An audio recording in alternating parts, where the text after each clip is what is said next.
Quel traité a mis fin à la Première Guerre mondiale et créé la Société des Nations? Traité de Versailles?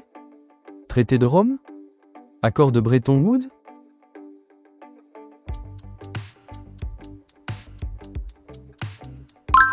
Le traité de Versailles, signé en 1919, a officiellement mis fin à la Première Guerre mondiale et établi la Société des Nations comme organisation internationale. Quelle organisation a été créée lors de la conférence de San Francisco en 1945? La SDN? L'ONU? L'OMC?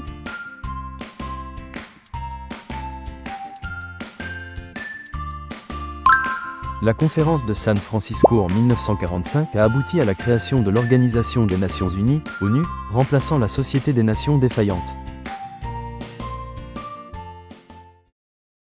Quel accord de 1944 a établi un système monétaire international basé sur le dollar? Protocole de Kyoto? Accord de Bretton Woods? Traité de Rome?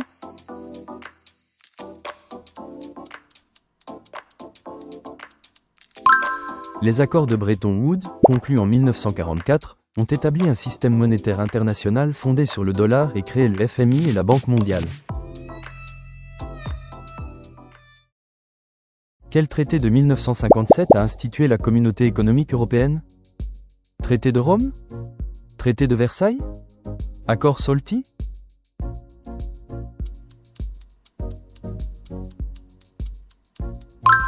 Le traité de Rome, signé en 1957, a institué la Communauté économique européenne entre 6 pays fondateurs, ancêtres de l'Union européenne actuelle.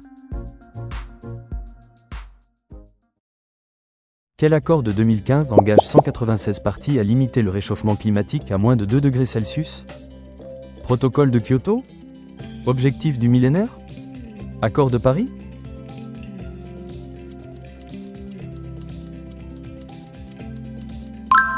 Les accords de Paris sur le climat, adoptés en 2015, engagent 196 parties à limiter le réchauffement climatique à moins de 2 degrés Celsius par rapport au niveau PRE accent aigu industriel. Quelle organisation a succédé au GATT en 1995 pour réguler le commerce international? Organisation mondiale du commerce? Fonds monétaire international? Banque mondiale?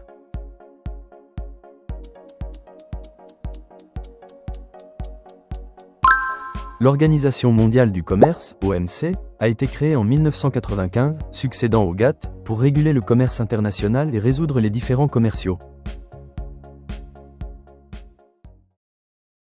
Quel groupe, institutionnalisé en 2008 suite à la crise financière, représente 85% du PIB mondial? G7? BRICS? G20?